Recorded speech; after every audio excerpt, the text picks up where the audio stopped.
G'day guys, just doing a bit of an update video on the MR2 build I've got going on. So I'm just going to update on what's changed since the last time you saw the car. So one of the bigger things that I've done has been sort of more to do with the chassis. So we've got some new tyres on there now. I've got Bridgestone RE003s. They're a 215/40/17 front and a 235/45/17 rear. Just to give you an idea on the profile on the rim there. I've also put some new springs in it, so I've got the EBOK, however you say it, Pro Kit springs in there. They're pretty similar sort of ride height wise to the factory Gen 2 springs, but they're definitely stiffer. They're a progressive spring as well, so should have a little bit less body roll hopefully. I haven't taken the car to a track yet, still got to do a few more things.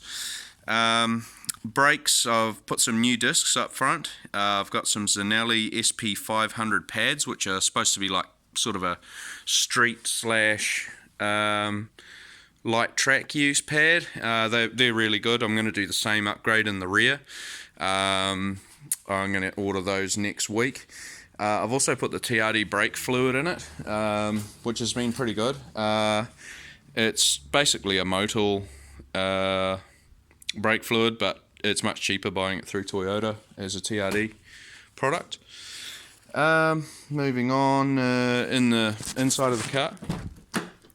So I've put a Momo Monte Carlo 320mm wheel on there, which is really nice with the black center. Just matches with the interior really well. It's got the red stitching on the inside, up around the top there as well. It's a bit hard to see.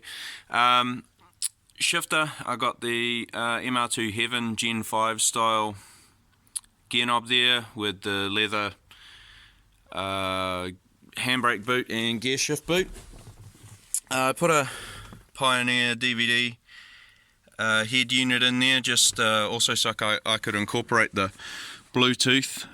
Got like phone connection and everything, little speaker up there. For when I'm driving I can hands-free for my phone. I put some new speakers in it as well because all the factory stuff was pretty much blown up. So in the front I've got some 6.5-inch Pioneers, just some cheap speakers, nothing special. And then I got some 5.25 rear JVCs, which I've actually put into the sub boxes. So I've removed the speakers that sit behind the rear seat up the top here, and I'm just running the 5.25s in the sub boxes. This car's actually got two sub boxes in it, which is cool. The 6.5s in the door down the bottom there, and I'm still using the factory tweeters up here as well. So they're still working with that head unit, which is pretty cool. In the engine bay, so not an awful lot's going on here, but just some refinement since the last time you saw it. So the main thing is brackets and stuff that I've made for things. So in the last video this was sort of dangling in the breeze with some cable ties on it, so I've actually made a proper bracket there for it. I've had this engine out of the car since it was first completed as well. I had an oil leak going on, which I thought was either gearbox shaft or the crankshaft seal. Turned out to be the number 2 oil pan, but it was easy to do it with the engine out anyway. So yeah, unfortunately I didn't have to take it out, but never mind. We got there and allowed me to sort of get in there a bit easier and modify everything down to put that bracket in. Now the radiator setup I've got in this car, because I've got the 1mz-fe V6 in there. This is basically standard MR2 radiator hose down the bottom there. This top one is actually off the V6 out of the Wyndham or Lexus ES300 in America. That's the car I got this engine out of. And then that connector in between is actually a piece of the stainless hose from the factory MR2 that sits over there. And I just cut it up, made it work, and I haven't had any issues with that. I did have one of these clamp type ordeals on it, and I did get a little bit of dribbling on it, but since I've put the worm gear hose clamp type things on there that hasn't leaked a drop, and holds coolant good. I'm not leaking any oil anymore since I did that oil pan. Redid that. I'm running a Castrol Edge 530 in it, and it's been really good.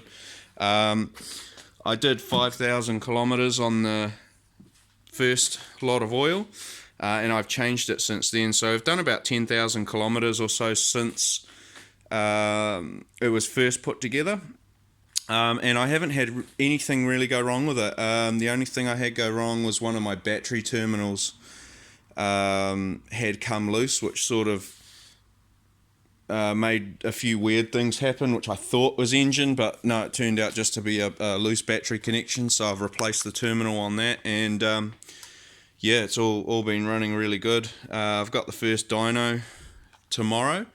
I think I may have some sort of temperamental knock sensors in this thing, because there's a definite step in power after about 4,500, and just a bit of research sort of says that it's most likely knock sensors, but hey, the dyno should tell us tomorrow what's happening there. I've also put on a K&N Apollo air intake, so I don't know if you saw before, but there was just essentially like an open pod filter arrangement I had there before. Sorry, it's a bit hard to see in here, and you get some better light. But essentially what this is it's an enclosed pod, and then it's got that pipe, I don't know if you can see, running down there, and that just is cable tied down on the side vent down there, so it's more of a cold air arrangement. I don't know if it's actually making more horsepower or robbing it, but it should be a cooler air charge going into the motor to start with anyway, so I'm going to try that again on the dyno. I'll just rip the front off that enclosure there and just see if it makes any difference, if that's actually a restriction, that pipe, and report back. Made a little gas strut one day when I had nothing to do, so it's just some aluminium plate that I just cut up with a grinder and then used a flapper disc on it and made it all into the right shape.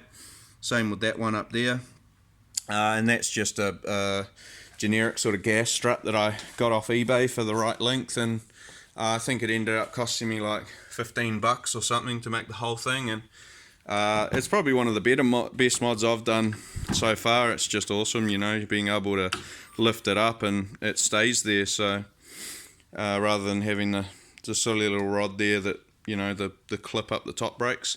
I've taken the rain guard off. I've still got it and can reattach it.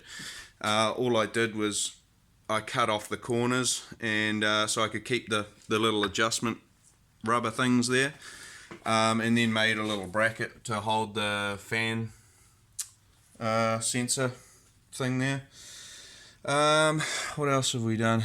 So I've got a coolant overflow bottle on this side now. So before I had the overflow pipe here running pretty much along the back of the firewall to the OEM one sits there. So this is just some generic eBay thing that I picked up for cheap, and I put an overflow in the cap. That's just a 1/8 MPT fitting onto a hose that then runs down the back. So the overflow is actually on the cap. It's only, I think, a litre or something. It doesn't hold much, but it's been up to the task so far, so I'm pretty happy with that, and it definitely gets rid of the sort of ugly line that used to sag down behind there. So yeah, next sort of job when I'm in the engine bay is going to be taking that coolant bottle out over the other side there. Fuel pressure regulator still the same. I'll just show anyone that hasn't seen it before. So the fuel setup I'm running, it's a aeromotive bypass regulator. So that line there on the left, that comes from your fuel filter or your fuel tank down the bottom of the engine bay. Sorry. The one on the bottom, that runs back to your return, so you can see it just looping around there. That's your fuel tank return. The one on the right hand side, that's running to the engine. So this engine doesn't have a return fitting incorporated into the rail, so you have to essentially use this regulator to regulate the pressure coming from and back to the tank. And then this line here is set at a constant pressure which supplies the engine. This one is set at 43 psi. Heater hoses, just generic stuff off the shelf from work there, nothing too interesting. The other hose that I've got down there, that one for the radiator, sorry, coolant, that is OEM V6 hose off the Toyota Windham that I've got it from. Yeah, and it just worked fine. I think I had to trim a little bit off the top, I believe it was, to shorten it a little bit, but it actually works fine. I put new O-rings all through the injectors when I did the swap as well, because that was all apart and I didn't want it to burn down when I started it up and had fuel leaking or anything like that. What else has changed? Not an awful lot. So it's got the Gen 3 style rears. This car's actually a 1992, so it's a Gen 2, which is why you've got the original sort of spoiler. And then I put the Gen 3 lights on the back of it, just to update it a little bit. I have sort of re-welded and changed the Y pipe a little bit. It used to sit really low before, but I managed to tuck it up a fair way compared to where it was. So there's probably, I don't know, 150, 200 mil clearance before you're anywhere near the ground, but most of the roads around my place are pretty bumpy, so I did bottom it out a couple of times with the original design. It's had a respray. It was in the last video. So this was actually supposed to be a 3E5 red, but as you can see, looking at the two shades there, they are different. It doesn't actually show it as well on the video, but they are actually very, very different reds. This has a lot of orange in it. So I originally ordered it just to do a couple of little touch-ups in places, and with the intention of respraying the whole car later, but yeah, it was totally different, so I resprayed the whole thing. Did the roof in gloss black, which I think looks pretty cool. It also sort of hides the fact that it's a T-top. I didn't really like the way that you had sort of red here and then it went black and then back to red again. I think the roof just sort of ties it in a little bit better when it's black. What else? I think that's pretty much it. They're Avanti stage wheels that I've got on there at the moment. They're a plus 35 offset, which give them a pretty close to flush sort of a fitment on there, as you can see. You can't really run much wider tyre than that. I have rolled the guards already, but before I rolled them, they were rubbing on the old tyres, which were these ones here, just some cheap rubbish ones, but they were rubbing, as you can see through here. That's where it was rubbing on the guards, so got rid of those, got some new tyres for it, and these are much better anyway. So I've got some new Kyb Shocks on the way. I was going to go Coney's, but budget didn't allow at the moment, so Kyb's will have to do, and I'll have to swap them out again later. I was going to run coilovers on this car, but with the offset at plus 35, it pretty much meant that the wheel was going to hit the coilover with the width. They're 9-inch wide rims at the back, and I think they're 8s at the front. So it meant that I was going to hit the adjustment nut on the coilover, so I didn't really want to widen the guards if I could help it, because I like all the sort of factory lines and things of the car, so that's why I went springs and struts instead. So we'll see what happens there. Maybe one day I'll switch out the rims and go for coilovers, but for now I'm pretty happy. Yeah, for the most part it's just a daily with maybe an occasional sort of autocross or something in there, but I don't think it's going to see any full track time until I can do something with the sump, baffle it, or put an oil accumulator in there or somewhere. Where the hell I'll put it, I have no idea. There's not an awful lot of room left. It's still running the S54 gearbox. It has a 3S GTE flywheel that I had milled out. So the bolt pattern on that flywheel is the same sort of spacing wise. It's just the pattern on the V6 is wider, if that makes sense. So they were just all ovaled out to make it work by a machine shop I had in town, and they resurfaced it at the same time. The pressure plate is 3SGTE factory pressure plate, nothing tricky there. And then the clutch disc is the factory S54 clutch disc. So the 3SGTE pressure plate gives more bite on the clutch disc and also allows you to bolt it to the 3SGTE flywheel. That's probably one of the cheaper ways to do it. There are other options out there as far as you know, piecing different bits together, but again, I was sort of doing this on a bit of a budget. I had a lot of questions about what the coating is on the inlet manifolds and stuff like that. This is actually a VHT product called Wrinkle Plus. So this is it here. It is relatively easy to use, but I have had a couple of cans of it come out quite sort of what would you say, sort of blotchy, I suppose. You can sort of see it by the engine strut race, so you can see how some of it came out sort of smooth and other parts of it came out quite textured, and that had to do with the nozzle. A couple of the nozzles I had were fairly average, whether it was cold or I don't know, but either way that gave me a few issues. So eventually I'm going to have this sandblasted and powder coated gloss black. Same with this is going to be a gloss black. So that'll sort of tie in with almost the matte sort of finish that the wrinkle black has. And then the heads are done in the same product but just red.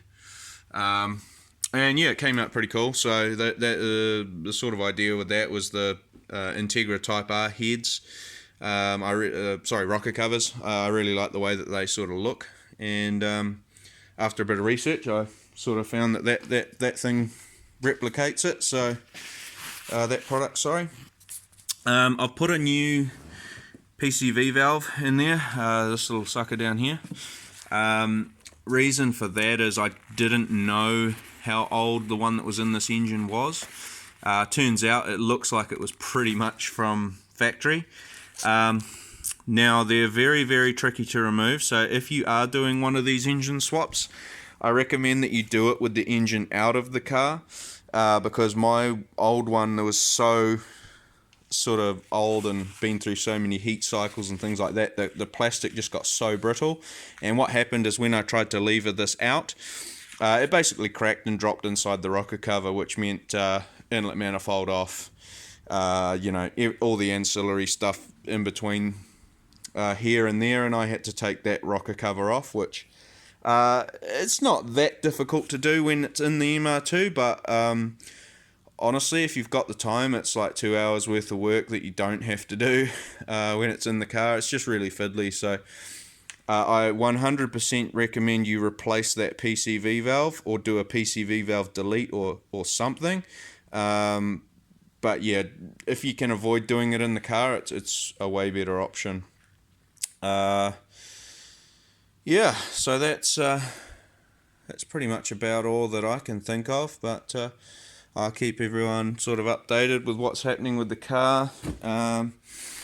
It's almost done, so I think in the future I probably want to redo the seats and the door cards. I'll probably get some turbo door cards which have the removable panel here, so I can recover it, or do something with that. I don't know, but just I don't know. I've never really liked this material, the feel of it and the look of it. It doesn't really go that well in my opinion with the rest of the interior, but that's just me. So I'll probably end up recovering these with the same, like a black leather or suede with a red stitching option in there, and that's pretty much all I'll be doing with the inside of the car at this stage. Engine wise, I'd love to do a turbo, but yeah, with all the other stuff I got going on at the moment, it's probably not going to happen anytime soon, but I'd quite like to turbo it and see what's happening. I know a few of the 3VZ guys are running turbos on there and getting sort of 350 horse out of them, no dramas, with a fairly modest tune, so that'd be cool one day in the future, but I can't see that happening anytime soon. Yeah, so I think one day I'll also chuck it on the scales somewhere, maybe at a tip or a truck stop or something, and just see how much it weighs, because this motor's all aluminium, and you got the S54 gearbox, which is significantly lighter than the E153 that comes in the turbo. So I'd be quite interested to see actually what it weighs as is. Yeah, be quite interesting to know. Yeah, so any questions, chuck us some questions in the comments. If you're doing a swap like this and you need to know any questions or anything, let me know. I pretty much only did all the mechanical stuff on this, the wiring, and that was done by Paul Woods. Same with the motor mount, he did the motor mount for me as well. Down there, that's the only motor mount that you actually need fabricated for the swap. The other 3 motor mounts actually come off the gearbox, so you can use all the factory stuff there. That mount shipped over to New Zealand cost me about $180 from the UK, so it wasn't even worth trying to make one and getting it through our certification process here in New Zealand, given the amount of applications that one's been run through, and you know, all the access to all that sort of stuff. I can just hand it straight over, and yeah, so that's going to be on the list as well, getting it through certification. So when you do an engine swap, you have to certify stuff, so that's going to be on the cards, on the list of things to do. Yeah, so yeah, he like I was saying, Paul Woods did all the wiring. This is actually running an automatic ECU, which actually doesn't really give too many problems. You don't really notice it. It does sort of hold the revs a little bit up when you let off the gas. It must be something to do with like the torque converter operation in the automatic, but it's actually not that noticeable when you get used to it. So yeah, that doesn't really bother me. So yeah, if you need any work like that done, I highly recommend Paul Woods. He's been really good, and even after swap questions and you know, solutions to funny little mechanical things, he's been real good. So I'd highly recommend him. He's Woodsport Motorsport in the UK, and he's pretty much a guru on these V6 swaps into MR2s, and I think he's done a Audi V8 into one at some point. But yeah, no, check him out. He's really helpful. Yeah, if you're in New Zealand, jump onto the MR2 Club of New Zealand. There's heaps of helpful guys there on the forums and stuff. A few of those guys have helped me out a lot with just sourcing parts from different places and things like that. Cost, good discounts and stuff like that as well. So yeah, check them out, and yeah, thanks guys. Catch you later.